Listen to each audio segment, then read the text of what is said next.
আসসালামু আলাইকুম রহমতুল্লাহি ওবরাকাতুহু। যুদ্ধের পাশে আশা করি ভালো আছেন। আজকে আমি যে বিষয়টা নিয়ে কথা বলবো সেটা খুবই ডিয়ারিং একটা সাবজেক্ট। বাংলাদেশের সার্বভৌমত্ব এবং আগামীর বাংলাদেশের ভবিষ্যৎ নিয়ে আজকে আমি কথাগুলো বলবো। আমি আজ মাগরিবের সময় কিছু ইনফরমেশন পেয়েছি, সেই ইনফরমেশনগুলো নিয়ে আজকে কথা বলবো। আজ 14 আজকে আমাদের 25 রমজান, 14 মার্চ 2026। আজকে যে বিষয়টা নিয়ে কথা বলবো সেটা হচ্ছে গ্রেট ইসরায়েল এবং নরেন্দ্র মোদীর কিছু গোপন তথ্য আমি ধরবো আপনাদের কাছে। আপনারা জানেন ভারতের প্রেসিডেন্ট এবং গুজরাটের কসাই নরেন্দ্র মোদী ইসরায়েল সফর করেছিল। ইসরায়েল সফরের ফেরার যেদিন ফিরেছে ইসরায়েল সফর করে এর একদিন পরেই ইসরায়েল ইরানে হামলা চালিয়েছে। এটা আপনারা সবাই জানেন। এখন আমার কাছে আজকে যে তথ্যগুলো আসলো সেখানে যে এগ্রিমেন্ট সাইন হয়েছে, যে বিষয়গুলো নিয়ে সাইন হয়েছিল, ইসরায়েল এবং ভারতের মধ্যে যে একটা আপনার চুক্তি হয়েছে, এটা খুবই ভয়ঙ্কর একটা চুক্তি হয়েছে। এটা নরেন্দ্র মোদী এবং নেতানিয়াহু করেছে চুক্তিটা। এটা আমরা পেয়েছি। সেই চুক্তিটা হচ্ছে গিয়ে গ্রেট ইসরায়েল এবং অখণ্ড ভারত। গ্রেট ইসরায়েল হচ্ছে আরবের ক্যান্সার এবং অখণ্ড ভারত হচ্ছে বাংলাদেশের ক্যান্সার। এই বিষয়টাতে আমাদের সর্বজনীনভাবে প্রত্যেকটা পদক্ষেপ হবে মুসলিমদের এগেনস্টে। গ্রেট ইসরায়েল নিয়ে আমি আমার আগের ভিডিওতে বলেছিলাম, বলেছি মিডল ইস্টে কেন ইসরায়েলি যুদ্ধ চায়, কেন মিডল ইস্টে মানে মধ্যপ্রাচ্যে একটা ফ্রেন্ডলি ওয়ার চায়। ফ্রেন্ডলি ওয়ার মানে নিজেরা যুদ্ধ, আত্মঘাতিক যুদ্ধ যেগুলোকে বলে, নিজেরা যুদ্ধ করবে। মধ্যপ্রাচ্যে ইসরায়েল চাচ্ছে সৌদি, কাতার, বাহরান, দুবাই, হ্যাঁ, ওমান, তারপরে কুয়েত, এই রাষ্ট্রগুলো যেন ইরানের এগেনস্টে যুদ্ধ লাগে। এর জন্য মার্কিন যে ঘাঁটিগুলো রয়েছে সৌদি আরব সহ মধ্যপ্রাচ্যে, প্রতিটি মার্কিন ঘাঁটির পাশে ছোট ছোট ক্ষুদ্র ক্ষুদ্র ঘাঁটি রয়েছে আমেরিকার। এগুলো গোপন, জানে না সৌদি সরকার বা কাতার গভর্নমেন্ট, কেউ জানে না। তারা ওইখান থেকে ইরান হামলা চালাচ্ছে। আর সৌদি, কাতার বা মিডল ইস্টের গভর্নমেন্টদেরকে বলছে যে আমরা হামলা করছি না, দেখো ঘাটির কাছে এসে তোমরা তোমাদের লোক পাঠাও, দেখো আমরা এখানে কোনো হামলা টামলা পরিচালনা করতেছি না, ইরান আমাদের হামলা চালাচ্ছে। অথচ ইরানে হামলা হচ্ছে প্রক্সি ঘাটিগুলো থেকে। প্রক্সি ঘাটি বলতে বোঝাচ্ছি আমি, যেখানে মধ্যপ্রাচ্যে একটা বড় ঘাঁটি আমেরিকার, মার্কিন ঘাঁটি, এটার বন্ধ, এটাতে কোনো হামলা টামলা হচ্ছে না ইরানে। এটার আশেপাশে ছোট ছোট অসংখ্য অবনীত ঘাঁটি করে রেখেছে আমেরিকা। এগুলো গভর্নমেন্ট জানে না, মরুর দেশে কেউ এটা জানে না, কারণ মরুভূমি অঞ্চলে মানুষ খুবই কম থাকে। রাতের বেলা মরুভূমির মাঝখান থেকে যদি কোনো মিসাইল ছাড়ে, এই আওয়াজ সৌদির মানুষ পাবে না। সৌদি আরবের অধিকাংশ মানুষ বিল্ডিংয়ে থাকে, বিল্ডিংয়ে এমনি আওয়াজ যায় না। তো পরশুদিন আমরা 5-6টা নিউজ পেয়েছি যে সৌদি আরবে যারা কাজ করে, যারা মরুভূমিতে উট চড়ায় বা যারা মরুভূমিতে কাজ করে, খেজুর বাগানে কাজ করে, এরকম বিভিন্ন ইনফরমেশন পেয়েছে যে সেখান থেকে তারা মিসাইল যে ছুড়েছে, যে লঞ্চারটি বাদ হয়ে গেছে বা এরকম ধ্বংস হয়ে গেছে, এরকম অনেকগুলো লঞ্চার পাওয়া গেছে। এবং সেখানে লেখা ছিল যে লঞ্চারগুলো হচ্ছে আমেরিকার যে মিসাইল, সেই মিসাইলের এবং ইসরায়েলের মিসাইলের। এই লঞ্চারগুলোতে বোঝা যায় তারা গোপনে মধ্যপ্রাচ্যকে দেখায়, তাদের সরকারগুলোকে দেখায়, সৌদি, কাতার, বাহরান, ওমান, দুবাই, তারপর কুয়েত, এদেরকে দেখায় যে আমরা যুদ্ধ লাগিনি, আমরা এখান থেকে কোনো হামলা করি না, এরা আমাদের উপর। কিন্তু গোপনে গোপনে এখান থেকে হামলাগুলো করে, এগুলো কেউ জানে না। তো আজকে যে নরেন্দ্র মোদীর প্রসঙ্গে আমরা আসছি সেটা নিয়ে কথা বলতে হবে।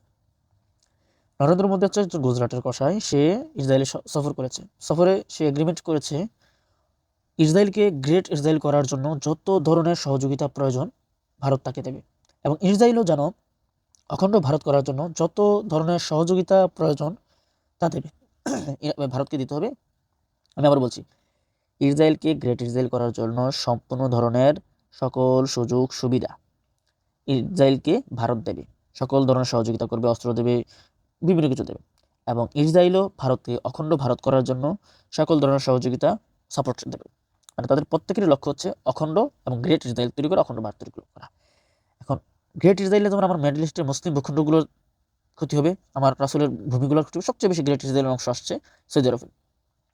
সৌদি আরবের যে ভূখণ্ডটা রয়েছে, সেই ভূখণ্ডটার আমরা যতটুকু ওরা গ্রেট ইসরায়েল তৈরি করতে চায় সেটা আমরা দেখলাম। সৌদি আরবের আপনার 5/2 প্লাস এরকমই হবে, 5/2 গ্রেট ইসরায়েলের অংশ। মদিনার একটু উহুদ পাহাড়গুলোর একটু সামনেই গ্রেট ইসরায়েলের শেষ অংশ এরা চায়। এবং এরা খুবই একটা বিষয় হচ্ছে তারা মদিনার শহরের সীমানার কাছে এসে গ্রেট ইসরায়েল শেষ হয়ে গেছে ওদের লোক। কেন? কারণ আল্লাহ রাসূলের একটা হাদিসে বলা হয়েছে দাজ্জাল তখন আসবে দুইটা স্থানে ঢুকতে পারবে না, একটা হচ্ছে মক্কা আর একটা হচ্ছে মদিনা। মদিনাতে ঢুকতে পারবে না, উহুদ পাহাড় উপর থেকে ফেরেশতারা তলোয়ার নিয়ে দাজ্জালের সঙ্গী দাজ্জালের সকল কিছুকে ধাওয়া করবে, এই জন্য দাজ্জাল মদিনায় ঢুকতে পারবে না। নাম্বার 2 হচ্ছে আমরা যারা সৌদি আরবে গিয়েছি, মক্কার যে সীমানা শুরু তার প্রথমেই রয়েছে একটা কোরআনের প্রতীক, রাস্তার মাঝখানে এভাবে একটা কোরআন রয়েছে। আমরা যারাই সৌদি আরবে গিয়েছি, আমিও গিয়েছি, এটা আমার খুব ভালো লাগে। আমি রাত্রেবেলা গিয়েছি, দিনের বেলা তো যাওয়া হয়নি। এই কোরআন, এরকম কোরআন, এটা হচ্ছে সৌদি আরবের বর্ডার, মদিনার বর্ডার এটা, আরে সরি মক্কার বর্ডার। এখান থেকে মক্কা শুরু, এবং এখান থেকে মক্কা শুরু এবং মদিনার শেষ, আমি আবার বলছি মদিনার শেষ অংশ মানে উহুদ পাহাড়ের পর থেকে এবং মক্কার এই কোরআনের গেট থেকে, বা যেটাকে মক্কা গেট অনেকে বলে, এর ভিতরে কখনো দাজ্জাল ঢুকতে পারবে না।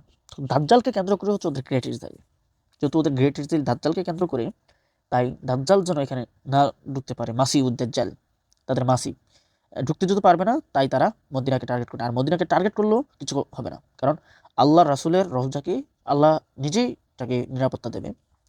তো সৌদি আরবের সবচেয়ে বড়, আর সৌদি আরব হচ্ছে সাহাবী তাবিনদের জন্মভূমি, সৌদি আরব হচ্ছে রাসূলের জন্মভূমি, ওখানে হলে আমাদের মুসলিমদের হৃদয় হৃৎপিণ্ডে আঘাত আসবে।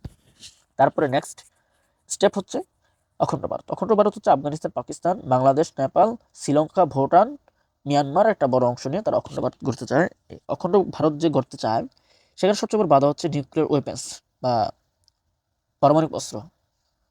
এবং এই পারমাণবিক অস্ত্র রয়েছে একমাত্র এখানে পাকিস্তানের কাছে।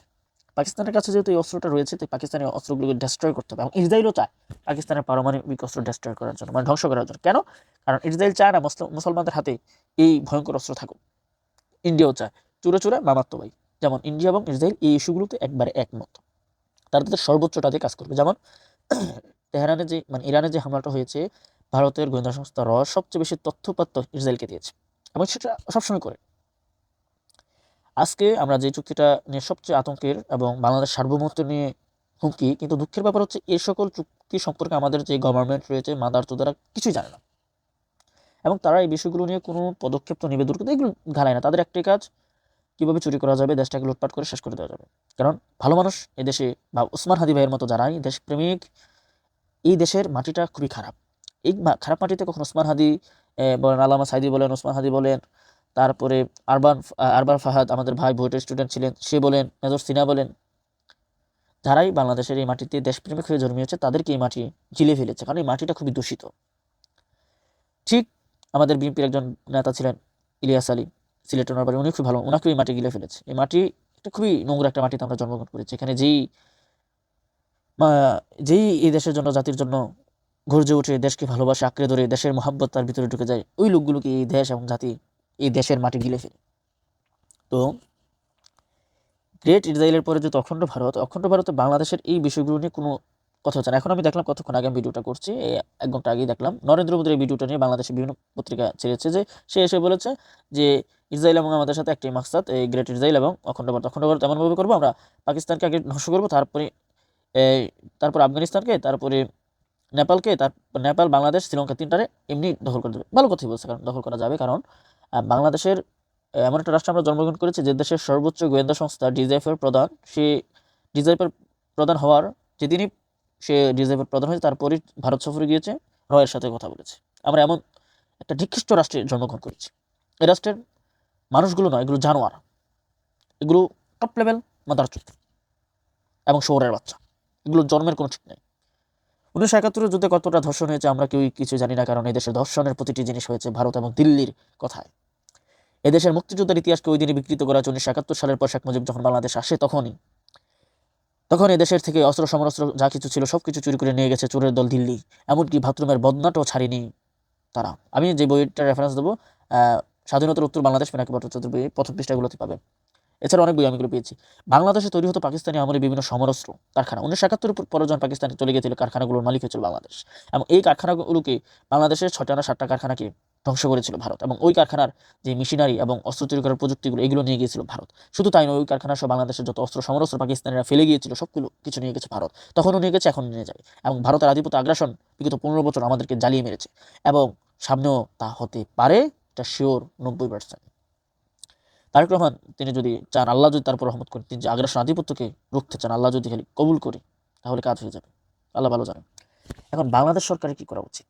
বাংলাদেশ সরকারের উচিত এই বিষয়গুলোতে খুদিয়ে দেখা।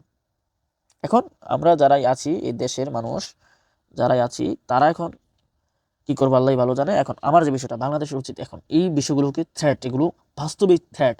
আপনি যখন একটা সমরাস্ত্র ক্রয় করবেন বা যখন একটা কিছু ক্রয় করবেন, ভারত এই জায়গায় আপনাকে বাধা দেবে। এই কারণে ভারত বাধা দেবে, কারণ ভারতের টার্গেটই অখণ্ড ভারত। এই জন্য বাংলাদেশের সাথে বাংলাদেশ কোনো সমরাস্ত্রের জন্য ক্রয় করতে না পারে, বাংলাদেশের যারা ক্ষমতাশীল দল হবে তারা যেন ভারতের গোলামি হয়, সেটা যেমন জামায়াত ইসলাম ক্ষমতা আসতে পারে না কেন? জামাতের এত দোষ নাকি? ভুলও না। আমি নিজে মুক্তিযুদ্ধের হিস্ট্রি নিয়ে কাজ করেছি। বাংলাদেশের মুক্তিযুদ্ধের হিস্ট্রি, ইতিহাস যাই আছে সবকিছু মিথ্যা, সবগুলো বানিয়ে রাখছে ভারত। ঘটছে একটা, ঘটাইছে আরেকটা। বাংলাদেশের 1971 সালে বরিশাল ল কলেজের প্রিন্সিপাল তৎকালীন তিনি বলেছিল ভারত কখনো বাংলাদেশের বন্ধু হতে পারে না, মানে পূর্ব পাকিস্তানের বন্ধু হতে পারে না, বাংলাদেশ উল্লেখ করে নাই। তিনি বরিশাল ল কলেজের প্রিন্সিপাল, তিনি ছিলেন হিন্দু ভদ্রলোক ভট্টাচার্য, তার নামটা আমার খেয়াল নেই। তিনি নিজে বলেছিল ভারত কখনো বাংলাদেশের বন্ধু হতে পারে। এবং তিনি তখনকার যে পত্রিকা ছিল সেই পত্রিকায় এটা লিখেছিলেন। লেখার পরেই তার কলেজের মেয়েদের হোস্টেলে ঢুকে ঘন দর্শন করেছিল ভারতীয় সোলজার, মানে সৈনিকরা। এগুলো আমাদেরকে জানতে হবে। এবং 1971 সালের এই 16 ডিসেম্বর বিজয় দিবস উপলক্ষে আমরা জানলেও এটা 16 ডিসেম্বর আমাদের প্রকৃত বিজয় দিবস নয়। কারণ 16 ডিসেম্বর পরে 1973 সাল পর্যন্ত আমাদের ভারতের সাথে একটা যুদ্ধ চলেছিল, সেটা হচ্ছে চট্টগ্রামকে নিয়ে। চট্টগ্রামকে আমাদের থেকে কেড়ে নিতে চেয়েছিল। আমরা অনেক কষ্ট করে চট্টগ্রামকে রেখেছি। শুধু তাই না, ত্রিপুরার একটা বড় অংশ, ত্রিপুরা পুরাটাই বাংলাদেশের ছিল। ত্রিপুরা, তারপরে ওই যে আরও ওই সাইডে অনেকটা বাংলাদেশের ছিল, তারপর আসামের দিক দিয়ে ছিল, কলকাতার দিক দিয়ে একটা সীমানা ছিল, আমাদের খুলনার দিক দিয়ে সীমানা ছিল, রাজশাহী ছিল, সিলেটের দিক দিয়ে যে বর্তমান যে আসাম, এটার অনেকটা অংশ বাংলাদেশ ছিল, রংপুর ছিল। এগুলো আমাদের থেকে কেড়ে নিয়ে, রংপুরের সাইডে আরও অনেক কিছু ছিল বাংলা, এগুলো বাংলাদেশ থেকে কেড়ে নিয়ে গেছে ভারত।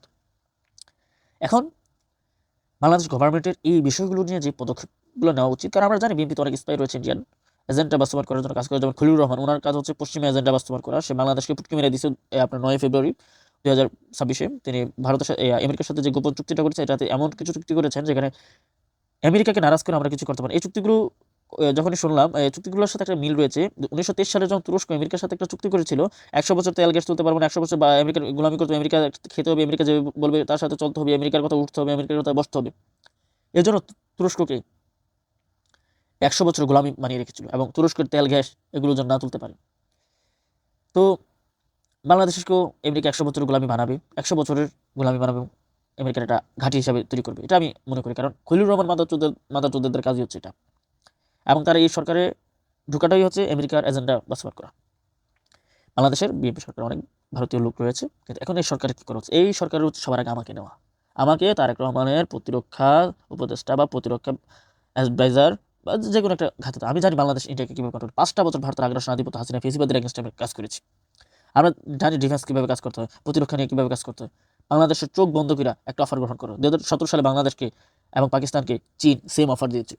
সে অফারটি ছিল তাদের 4টি ডেস্ট্রয়ার, 4টি সাবমেরিন এবং 24টি জেটেন্সি, এবং তখনকার যেই চীনের যুদ্ধবিমান ছিল J-15EX, না J-15 সম্ভবত J-15 ফাইটার জেটটা। এখন এটার আপডেট ভার্সনটা হচ্ছে J-16।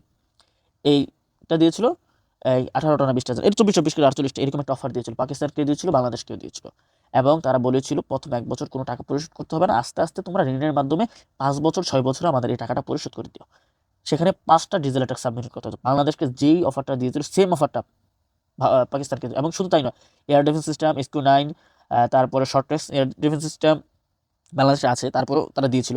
বিভিন্ন একটা সমালোচনার প্যাকেজ বাংলাদেশকে দিয়েছিল, এবং বিনা সুদে লং টাইম ঋণে আপনি নিতে পারবেন, কিস্তিতে নিতে পারবেন। পাকিস্তানও এটা অ্যাকসেপ্ট করে নাই, বাংলাদেশ অ্যাকসেপ্ট করে নাই। পাকিস্তান পর্দা করেছে। পাকিস্তান 4টা সাবমেরিন অ্যাকসেপ্ট তাদের থেকে নিয়েছে, এবং অলরেডি 2022 সালে এগুলো সম্পূর্ণ ডেলিভারি পেয়েছে পাকিস্তান। বাংলাদেশ কোনো কিছু নেয় নাই। পাকিস্তান বিমান বাহিনী অফারটা নেওয়ার চেষ্টা করেছিল, কিন্তু 2017 সালে পাকিস্তান পশ্চিমাপন্থী থাকার কারণে, পশ্চিমা ফাইটার জেট ক্রয় করার কারণে তাদেরকে পশ্চিম লগ ইন করছে। তোমরা যদি অফার গ্রহণ করো তাহলে আমরা তোমাদেরকে সুসকোট এবং F-60 ফাইটার জেটের যে বিষয়গুলো এগুলো আমরা দেবো না। তো পাকিস্তান করে নেই। পাকিস্তান বিমান বাহিনী অফারটা নেওয়ার ইচ্ছা ছিল, কিন্তু নিতে পারে পশ্চিমের জন্য। আমরাও কয়েকদিন পরে পশ্চিমের কথা বলবো, বসবো, এবং পশ্চিম আমাদের দেশে একটা ঘাঁটি বানাবে, বানাইয়া তারপরে বিভিন্ন দেশের যুদ্ধ করবে, করে আমাদেরকে মেগাজেট ফেলাই দিবে। এখন যে বিষয়টা সেটা হচ্ছে এই বিষয়গুলো নিয়ে আমাদের দেশে কেউই মাথা ঘামাচ্ছে না। তারপরে ইমরান খান সরকার এসে 2022 সালে 20টা জেটেন্সি অর্ডার দিয়েছিল, 25টা জেটেন্সি, এবং সেই জেটেন্সিগুলো তার পাইছে ঠিক মতো, ডেলিভারি পেয়ে ফেলছে। এখন বাংলাদেশের যে বিষয়টা হচ্ছে সেটা আমাদের দেশে যারাই আছে সব সালার মাদারচোদ, top level international corruption and মাদারচোদ অ্যান্ড চোর। এখন বাংলাদেশে কী করা উচিত? বাংলাদেশের এই তারেক রহমান সরকারকে গোপনে চীনের সাথে চুক্তি করা উচিত। বাংলাদেশের কোনো এয়ার ডিফেন্স সিস্টেম নেই, SQ-9B, তারপরে বিভিন্ন এয়ার ডিফেন্স সিস্টেম নেওয়া, তারপরে ড্রোন হামলা হওয়ার সম্ভব, কারণ ড্রোন একটা বেশ আত্মঘাতী অস্ত্র। ড্রোনের জন্য সম্ভবত KF-2000 চাইনিজ একটা এয়ার ডিফেন্স সিস্টেম রয়েছে, 25 কিলোমিটার হতে 40 পর্যন্ত সম্ভবত, বা 30 নিতে পারবেন। আরেকটা রয়েছে চাইনিজ টাইপ 625, এটাও শর্টনেস 8 থেকে 10 কিলোমিটারের আপনি ড্রোন ধ্বংস করতে পারবেন। এগুলো নেওয়া উচিত। তারপরে বিভিন্ন ধাপে ধাপে বাংলাদেশের এয়ার ডিফেন্স সিস্টেমটাকে তৈরি করে পুরোটা চাইনিজ নির্ভর করতে পারবে, কোনো সমস্যা নেই। চায়নার কাছে সব ধরনের কোয়ালিটির অস্ত্র, আপনি চীনের কাছে যান আপনাকে এমনি পাবেন, এবং চীনের কোয়ালিটি নাম্বার 1 কোয়ালিটি। এবং চীনের এই অস্ত্র সমস্ত কাছে পশ্চিমা অস্ত্র অস্ত্র ন্যাংটা হয়ে যাচ্ছে, এবং এই ন্যাংটা হচ্ছে কোথায় জানেন? ইরানে। ইরান সেই লেভেলের মেরে দিতেছে আমেরিকাকে। আমেরিকার প্রত্যেকটা গাড়িতে হামলা চালাইছে। আমেরিকার যতগুলো হামলা চালায় প্রত্যেকটা হামলা ইরানকে চীন ইনফরমেশন দিয়ে দেয়। ইসরায়েল হামলা চালাচ্ছে, সব প্রযুক্তি চায়না পাকিস্তানের সাথে ইন্ডিয়ার যুদ্ধে তার যে প্রযুক্তি সব কিছু দিয়েছে, টেস্ট করেছে। এখন ইরানের দিয়ে টেস্ট করছে পশ্চিমের সাথে, পাস। চীন পাস হয়ে গেছে। চীনের সমরাস্ত্র এখন আমেরিকার সমরাস্ত্র থেকে অনেক আধুনিক। তো এখন বাংলাদেশের যে কাজটা করছে, এই এয়ার ডিফেন্স সিস্টেমটা ক্রয় করা উচিত বিভিন্ন। আর বাংলাদেশ যদি বিভিন্ন রাষ্ট্র থেকে এয়ার ডিফেন্স সিস্টেম ক্রয় করে, তাহলে আমি মনে করবো ভারত এটা জানতে পারবে, এবং চীন থেকে ক্রয় করলে এটার সুবিধা কখনো ভারত পাবে না, এবং সেটা বুঝবেও না কি ক্রয় করেছে। তারপরে SY-400 বিভিন্ন মিসাইল সিস্টেম আর অনেক কিছু আছে চীন থেকে আমরা ক্রয় করতে পারি। তারপর চীন থেকে বিশেষ করে আমি যে কথাটা বলবো, চীনের বর্তমান আধুনিক যে যুদ্ধ জাহাজগুলো রয়েছে তার মধ্যে ডেস্ট্রয় ক্রয় করতে পারবো চীন থেকে।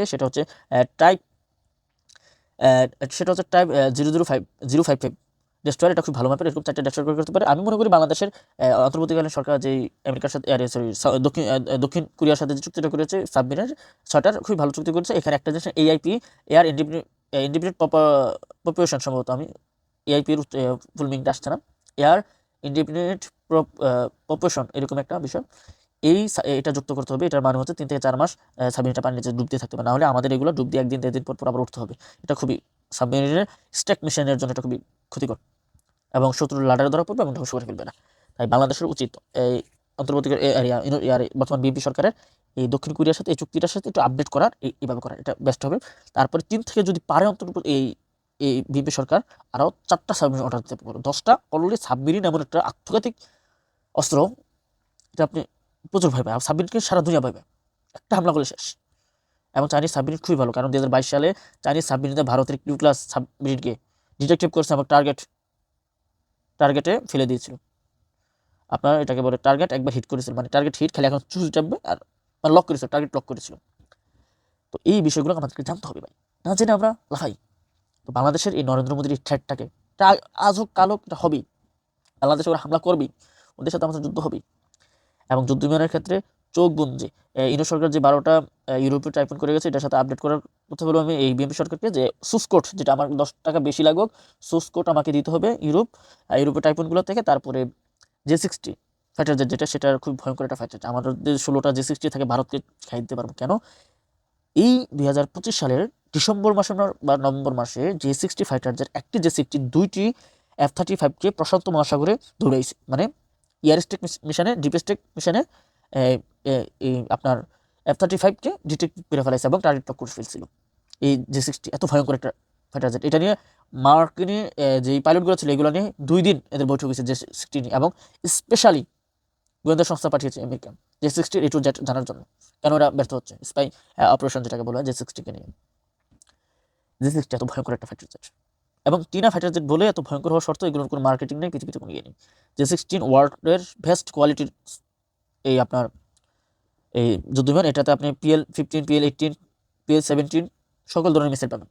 আমি বলবো আল্লাহর হস্তে ভাই তারেক রহমান, তুমি প্রতিরক্ষাতে আসো, আল্লাহর হস্তে 24টা অর্ডার করো, তোমার ফাউটি ধরি, তোমার আল্লাহ দেখায়, তুমি 5 বছর, তুমি 10 বছর ক্ষমতায় থাকো, কিন্তু ভারতের আগ্রাসন আধিপত্য ক্ষেত্রে তুমি বাবা এই তোমার মা খালেদা যে আমাদের দেশনেত্রী, ওনার মতো হও, তাহলে ভাই তুমি আমার বাপ হুজুর, তোমার আমি চিন্তা না, আল্লাহ গেলাম। তো তারেক রহমান সরকার উচিত 20টা জেটেন্সি অন্তর্বর্তী সরকার করেছিল, চুক্তি করে নাই, চুক্তি কনফার্মটা করা উচিত তারেক রহমান সরকারের। এবং এই 24টা আর কিচ্ছু লাগবে না। এবং অ্যাওক্স এয়ারক্রাফট, এটা হচ্ছে KJ-2000, খুবই ভালো। KJ-2000 না পারলে ওনারা অ্যাওক্স করতে পারে। KJ-500 একটা ভালো এয়ারক্রাফট, এগুলো 2টা বা 4টা করলে বাবা তারেক রহমান তুই 40 বছর থাকতো, আমার কিছু লাগবে না, এটা হবে। তারপরে অ্যাটাক হেলিকপ্টার বাদ দিয়ে খালি ড্রোন করতে চাইনিজ অন্য কি জানি একটা ড্রোন হচ্ছে, সেটার কাজ শুধু সাবমেরিন ডিটেক্ট করা, 16 ঘন্টা উঠতে পারে, এবং 4টা টপ প্লুটোনিয়াম উঠতে পারে 16 ঘন্টা। সাবমেরিন ডিটেক্ট করবে, সাবমেরিন ক্লিয়ার।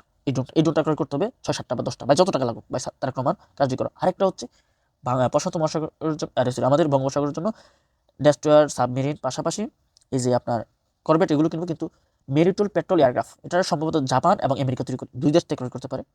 এগুলো আমাদের ক্রয় করতে হবে। তার পাশাপাশি মিসাইল ক্রয় করতে হবে বিশ্বমানের। আমি মনে করি আমরা যে গোপনভাবে আমাদের মিসাইল রেজিস্ট্রেশনের সদস্য নই আমরা, বা মিসাইল অথরিটির সদস্য নই আমরা, এত বেশি মিসাইল পাঠাবো গোপনে এর সাথে পাকিস্তান বা চীনের সাথে মিলে 600 কিলোমিটার রেঞ্জের কমপক্ষে 1000 মিসাইল ক্রয় করা উচিত এই তারেক রহমান সরকারের। শুধু বেশি না, রংপুরে কটা নিয়ে রাখবো, আর চট্টগ্রামে, সিলেটে, আর ওই দিক কী বলে ওই দিক দিয়া কুমিল্লার কাছে যেন আমার খুলনাটাকে আর কিছু ফেনী, আর কি বলি, আর কিছু খুলনায়, আর রাজশাহী, কি চালাইবো এই মিসাইল ক্রয় করা উচিত। আর তুরস্ক থেকে করবেট ক্রয় করা উচিত, ফ্রিগেট ক্রয় করা উচিত। করবেট এখন প্রয়োজন। আরেকটা জিনিস আমি চায়নাতে ক্রয় করতে বলবো, সেটা হচ্ছে শিপ। স্পাইশিপ হচ্ছে আপনার বঙ্গোপসাগরে কি করতেছে, এটা 6000 কিলোমিটার আওতা, হয়তো $1 বিলিয়ন বা $1.5 বিলিয়ন, একটা যদি ক্রয় করতে পারে বাংলাদেশ, বঙ্গোপসাগরেও দেখতে পারবে, এবং আমাদের বাংলাদেশের যে চীন সীমানা পর্যন্ত, রংপুরের পরে তো আপনার নেপাল, তারপর চীন পর্যন্ত যতটুকু আছে 6000 কিলোমিটার রেঞ্জ, এটার যদি একটা ক্রয় করতে পারে, এটা দিয়ে কিন্তু ইরানকে সকল তথ্য দিচ্ছে এই ওমান সাগর থেকে। এটার নাম ওয়েংডং নাকি জানি, আমার নামটা খেয়াল আসছে না, আমি একটু নামটা দেখতে পারতেছি না। খুব ভালো একটা জিনিস, এটা ক্রয় করতে পারে। তারপরে এই তারেক রহমান দাদা, তুমি তুরস্কের কিছু ড্রোন কিনো, আর ট্যাঙ্ক ম্যাঙ্ক এত শুধু ড্রোন হচ্ছে পৃথিবীর আত্মঘাতী অস্ত্র। এবং সেনাবাহিনীর সদস্যদের জন্য যেটা আমার প্রয়োজন, তাদের জন্য 3টা জিনিস বলবো তাদের অস্ত্র হিসাবে প্রয়োজন। AT-15 রাইফেলটা প্রয়োজন, তারপরে নাইট ভিশন গগলস প্রয়োজন, তারপরে আপনার ওয়াকিটকি, যেটা বলে ইন্টারন্যাশনাল ওয়াকিটকি, যেটা রেডিও ওয়াকিটকি, বিশ্বের সবচেয়ে ভয়ঙ্কর ওয়াকিটকিগুলো, যেগুলো মার্কিন যুক্তরাষ্ট্র, স্পেন, তারপরে চায়না তৈরি করে, বা রাশিয়া তৈরি করে, এগুলো কাঁধে নিলে কয়েক কিলোমিটার সৈনিকরা কথা বলতে পারে যুদ্ধকালীন সময়। এগুলো খুবই প্রয়োজন এগুলো। আর পাশাপাশি সেনাবাহিনীর ক্যান্টনমেন্ট প্রয়োজন, সৈনিক বাড়ানোর প্রয়োজন, তাদের পেশাদারিত্ব আরও ধার করতে হবে, এবং বিমান বাহিনীকে আপডেট করার প্রয়োজন, প্রয়োজন, আরও অনেক কিছুই প্রয়োজন। এগুলো প্রয়োজন। আমাদের অয়েল ট্যাঙ্কার বা রিফিলিং এয়ারক্রাফট প্রয়োজন নেই, যদি ক্রয় করেন 2টা, কোনো সমস্যা নেই, কারণ থাকলে তো ভালো। তো এই জিনিসগুলো তারেক রহমান বাবা আল্লাহর রাস্তায় এগুলো কর, নাহলে বাংলাদেশের সার্বভৌমত্ব একবার জাহান্নাম হয়ে যাবে। আরেকটা বিষয় হচ্ছে, বাংলাদেশ সেনাবাহিনীকে বলতে চাই, ভাই শোনেন, আমি 5টা বছর ভারতের আগ্রাসন, আধিপত্য, হাসিনা, ফেসিবাদের বিরুদ্ধে কাজ করছি। আমি জানি সেনাবাহিনীর ভূমিকা কীরকম। আমরা সেনাবাহিনীকে ভালোবাসি, আপনার আমাদের ভালোবাসার এই স্থানে থাকেন। আপনার 5 বছর যে খারাপ কাজগুলো করেছেন, এগুলো আমরা সবই জানি। শুধু তাই জানি না, এখনও সেনাবাহিনীতে এই আজকে 14ই মার্চ যারা সেনাবাহিনীতে অনেক কর্মকর্তা, সেনাপ্রধান, ওয়াকারুজ্জামান, প্রত্যেকের গোপন তথ্য আমাদের কাছে আছে। আমরা কাউকে কিছু করছি, কারণ দেশের স্বার্থে, সার্বভৌমত্বের স্বার্থে কিছু জিনিস ছাড় দিতে হবে আপনাকে, নাহলে হবে না। আপনারা অপরাধের সাথে জড়িত ছিলেন, আপনারা যে অপরাধগুলো না করতেন, হাসিনা অন্য কাউরে দিয়ে অপরাধগুলো করাইতো, কিন্তু হয়েছেন, আপনাদেরকে হয়তো শাস্তি দেবে। আমি চাই আপনাদেরকে জাতি ক্ষমা করে দিক, আপনাদের জন্য কোনো বিচার না হয়। আপনাদের কাছে একটা জিনিস রিকোয়েস্ট, দয়া করে ইন্ডিয়ার ফাঁদে 15 বছর ছিলেন, এখনও আছেন, দয়া করে ভারতের থেকে দেশটাকে বাঁচান প্লিজ।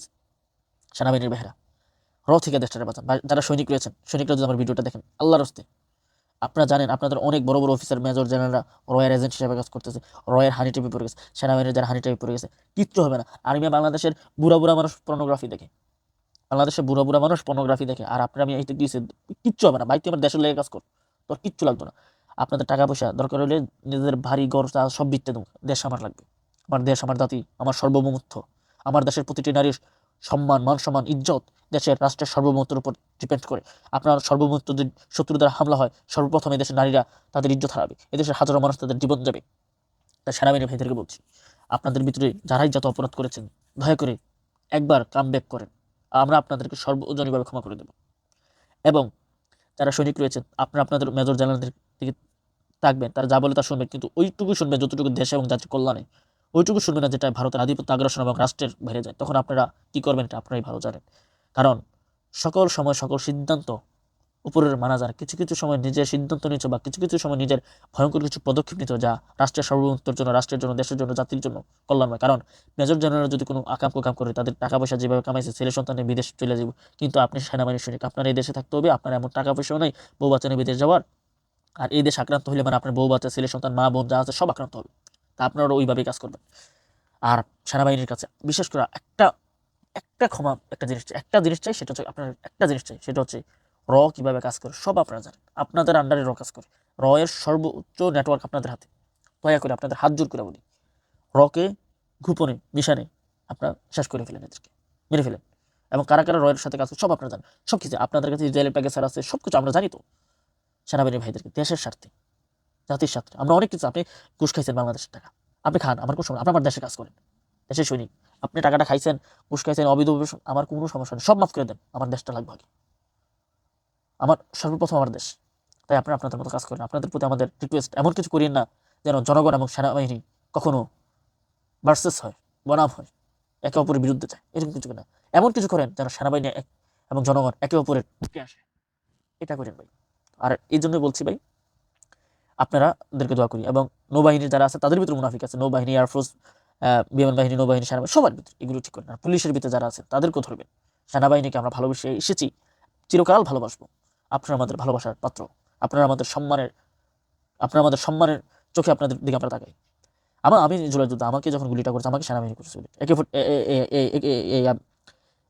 একে 47 থেকে গুলি করছে, এটা বিডি 56, যেটা বাংলাদেশে বিডি চায়না থেকে প্রযুক্তি নিয়ে করেছে। ভাই আমার বেল্টের ভিতর দিয়ে আমার ঢুকছে, বুলেট যে কত গরম এটা আমি ওই দিন বুঝতে পেরেছি।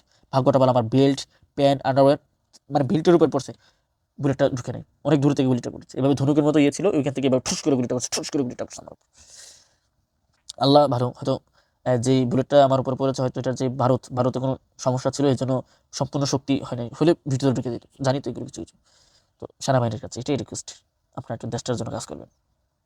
আর যে অস্ত্রগুলোর নাম বললাম, এগুলো বাইরে বাংলাদেশের জন্য ভালো কেউ, আমার জানা মতে ভালো কেউ এত অস্ত্র সংরক্ষণ নিতে পারবে না, কেউ এর চেয়ে ভালো। একটা 5টা বছর 6 বছর পাড়া দিয়ে ফেলছি আমরা। আমার যে জ্ঞানগুলো বাংলাদেশের রাজনীতি, বিশ্ব রাজনীতি এবং ইন্দো প্যাসিফিক এরিয়া, এই মানে বাংলাদেশের রাজনীতি এবং বিশ্ব রাজনীতি এবং প্রতিরক্ষা বিশ্লেষকের মতো নিজেকে তৈরি করেছি। আমার এই আইডিয়াগুলোতে বেটার আইডিয়া আপনাদের কেউ দিতে। হ্যাঁ, আরেকটা জিনিস করতে পারেন, সেটা হচ্ছে ইলেকট্রিক ওয়ারফেয়ার, আরেকটা হচ্ছে কি আপনাদের জ্যামার। তুরস্কের কুবরা রয়েছে, তারপর আরেকটা চাইনিজ হচ্ছে যে 6G কি জানি নাম ওইটার, এরকম কুবরার মতো আর সেম নাম আপনার রাশিয়াতে না করতেন, কিন্তু গোপনে গোপনে রাশিয়াতে অস্ত্র করবেন। রাশিয়ার একটা হেলিকপ্টার খুবই ভালো, এদের কঠিন মারি দেয়।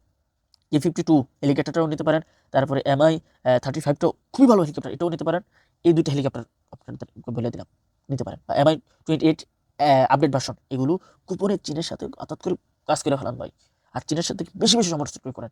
দরকার হইলে বাংলাদেশের যে বাজেট, দরকার 2 মাসের বাজেট অফ থাকবে। দরকার হইলে বাংলাদেশের অনেক গুরুত্বপূর্ণ বাজেট অফ, দরকার বাংলাদেশের জনগণ 3 বেলার বদলে 2 বেলা খাবে, প্রয়োজন হলে 1 বেলা খাবে, 1 বেলা খাবে, দরকার যাও খেয়ে দেশের জনগণ বাঁচবে। কিন্তু সমরাস্ত্রের ক্ষেত্রে আপনার কোনো কমতি দেবেন না। আর তুর্কি থেকে ড্রোন বিভিন্ন কিছু করে করুন, যত সমস্ত, আর যাই কিনবেন এটা যেন আউট সোর্স, কেউ দেশের জনগণ না যেতে পারে, এবং রয়ের হাতে যেন কখনো তথ্য না থাকে। আমরা জানি সেনাবাহিনীর অনেক ভিতরে ভিতরে ক্যান্টনমেন্টে রয়ের হেডকোয়ার্টার রয়েছে, রয়ের গোপন তথ্য, যেখানে যায় আসে, সেনাবাহিনীকে অবজার্ভ করে, বিমান অবজার্ভ করে, সব জায়গায় রয়েছে, বিমানবন্দর রয়েছে, সাধারণ আন্তর্জাতিক বিমান, এগুলো আমরা সব জানি ভাই, আমাদের মুখস্থ ভাই। তো ভাই সাবধান, আমাদের দেশটার জন্য ঐক্য হতে হবে, নাহলে আমরা এবং দেশ ধ্বংস হলে এর জন্য দায়ী হবো আমরা, টোটালি আমরা। তাই ভাইদের কাছে রিকোয়েস্ট, দেশের জন্য এক হই। এবং আমাদের যিনি বর্তমান প্রধানমন্ত্রী তারেক রহমান সাহেব, তার প্রতি আমাদের সালাম। আমি যদি তিনি চান তারেক রহমান সাহেব তার সহকারী করতে, আমি ভাত খাবো দুটা, আর তার জন্য সর্বোচ্চ যদি কাজ করবো। আর সেনাবাহিনীর যারা আছেন দেশপ্রেমিক ভাইরা, অনেক ভুল করছেন, ত্রুটি করেছেন, হাজারো ভুল ত্রুটি একটা তীর দিয়ে মাফ হয়। সেই তীরটা হচ্ছে, যদি পারেন চীনের সাথে একটা চুক্তিতে চলে যাবেন। সেই চুক্তিটা হচ্ছে চীন বাংলাদেশ চুক্তি। সেটা হবে বাংলাদেশের সার্বভৌমত্বে যদি কোনো রাষ্ট্র হামলা চালায়, চীন যেন সেই হামলার প্রতিবাদে চীন যেন সেই যুদ্ধে জড়ায়, এরকম একটা চুক্তি করবেন। বা পাকিস্তানকে এর সাথে নিতে পারেন, কিন্তু পাকিস্তানের না নেওয়াটি বেটার হবে। আর এরা আমেরিকার কুকুর, তো এরা কি করে বলা যায় না।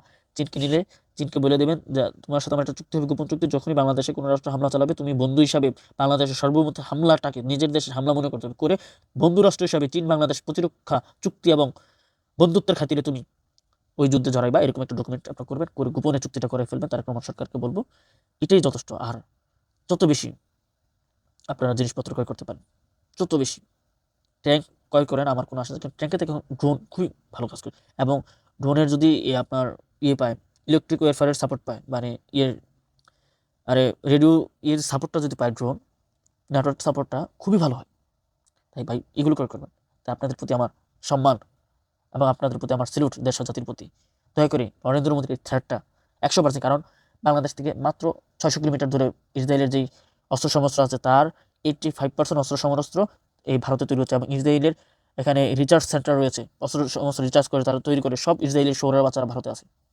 ভারত খুবই ভয়ঙ্কর হয়ে যাবে সুইসাইড ড্রোনের ক্ষেত্রে, খুবই ভারতের সুইসাইড ড্রোন পাকিস্তানে যুদ্ধের সময় পাকিস্তানের সাধারণ নাগরিক যারা AK-47 বা বিভিন্ন অস্ত্র চালাতে, তারা ভারতের সুইসাইড ড্রোন গুলি করে নিজেরা ভূপাতিত করছে। আর আমার দেশে তো জনগণ রাইফেল চালানোই পারে না, ভূপাতিত করবে। আমার দেশে ভালো কোনো সেনাবাহিনীর নেই, কোনো পোশাক আশাক মানে মানে পোশাক মাসাল্লাহ সুন্দর, কিন্তু ওই ভালো কোনো রাইফেল নাই, ভালো কিছু জিনিস নাই। এগুলো ক্ষতি তো ভাই, এগুলোর জন্য আল্লাহ ভালো জানে। এই সরকারকে কঠিন গোপনে চাপ দিবেন, যদি হয় নাহলে সরকার পতন। সেনাবাহিনীর একটা পদক্ষেপ সবকিছু করে দিতে পারে। যদি সেনা প্রধান ওয়াকারুজ্জামান যদি যতই চুর হোক, বাটপার হোক, সেটা হোক, হাসিনার দোষর হোক, হাসিনার দেশ থেকে পালাইতে সে যতই সাহায্য করুক, দরকার হলে হাসিনার দেশ থেকে পালানোর সময় রাডার অফ করার হুকুম দেওয়া সহ যত সব মাফ করে দেবে। আমার দেশ বাঁচিতে, আমার দেশ আগে। বিএনপি সরকারকে বলবেন আপনি বলবেন, আর তারা করলে তো সিলিউট, যদি না করে তাদেরকে চাপ দিবেন, সামরিক কোনো অভ্যুত্থান করার হুমকি দিবেন, না হলে কিসানি দিবেন, দিয়া আমার অস্ত্র কিনতে দিব। আমার বাপ এত কিছু করে। ভারত চাচ্ছে বাংলাদেশে সংখ্যালঘুদের উপর হামলা নিজেরাই করবে, রয়ের মাস্টার প্ল্যান, নিজেরাই হামলাগুলো করাইয়া নিজেরাই আমাদের সাথে একটা যুদ্ধ করার জন্য একটা পরিস্থিতি করবে। আপনারা দেখেছেন না, অন্তর্বর্তী সরকার গঠন করার পরে নিজেরাই হিন্দু বাড়িতে হামলা করছে, নিজেরাই বিভিন্ন দাঙ্গা করছে, নিজেরাই এই নিজেদের ঘর বাড়ি ভাঙছে, ভাঙ্গিয়াই কইছে আমাদের উপর মুসলমান হামলা চালাইছে। এরকম করে নাই, এরকম এখন করবে। আর যিনি ডিজিএফআর আছেন, উনি যেহেতু ভারতে গিয়ে রয়ের সাথে বৈঠক করেছেন, এতে আমাদের কিছু বুঝতে হবে বাকি নাই রে ভাই। তুমি রয়ের সাথে বৈঠক না, তুমি হাসিনার সাথে বৈঠক করে আসছো। কারণ আসিফ নজরুল মাদারচৌধুরী এই ভারতের ৭৬তম না কততম স্বাধীনতা দিবসে যে হাসিনার লোক বৈঠক করিয়েছি, এই ইনফরমেশনগুলো আমাদের ছিল। যেন আমরা রাষ্ট্রের স্বার্থে, দেশের সাথে কোনো অরাজকতা হোক বা চাই না, এবং নিজের উপর কোনো ধরনের হামলা হোক বা কোনো ধরনের হোক, এগুলো চাই না, বিথায় এগুলো বলি নেই। কারণ আমার পিছনে কেউ না, কিন্তু দেশের স্বার্থে যখন নরেন্দ্র মোদী এই কথাটা বলছে, এবং আমিও যখন আজকে মাগরিবের সময় চুক্তিটা সম্পর্কে একটা তথ্য পেয়েছি, এই ভিডিওটা এই জন্য এত কথা বলো। ভাই মরে গেলো মরে যাবো, টুকরা টুকরা যদি করে দেশের জন্য, জাতির জন্য এক বিন্দু পরিমাণ আমরা লড়বো না। কারণ তুমি আমার শত্রু হও, তুমি আমার ভাই, রাষ্ট্রীয় আমার বাংলাদেশে তুমি আমার শত্রু হও, কিন্তু দেশের সাথে সবাই এক। কে বিএনপি, কে জামাত, কে 11 দলীয় একটু জোট, কে বিএনপি, এগুলো দেখার প্রশ্ন নেই। রাষ্ট্রীয় আমরা সবাই এক। আর তুমি লুটপাট করে দেশটা খাইতেছো, বিএনপি ধরলাম আমি, তো দেশটা খাইতেছো, দেশই তো থাকতে হবে। দেশের তোমাকে ঐক্য হতে হবে। দেশের ক্ষেত্রে যদি তুমি রাষ্ট্রের ক্ষেত্রে ভারতের আগ্রাসন, আধিপত্য এবং স্বার্থকে তুমি প্রাধান্য দাও, তুমি আমার ফাদারও যদি হও, তোমাকে আমি ছাড়বো না, মাইরা ফেলাম ডাইরেক্ট। তো জাতিকে বলবো আমার মোবাইলে চার্জ নেই, এই বিষয়গুলো থেকে আপনারা খেয়াল রাখবেন এবং পদক্ষেপ নেবেন। আসসালামু আলাইকুম ওয়া রাহমাতুল্লাহি ওয়া বারাকাতুহু। ইনকিলাব জিন্দাবাদ, বাংলাদেশ জিন্দাবাদ, বাংলাদেশ দীর্ঘজীবী হোক ইনশাআল্লাহ। আসসালামু আলাইকুম।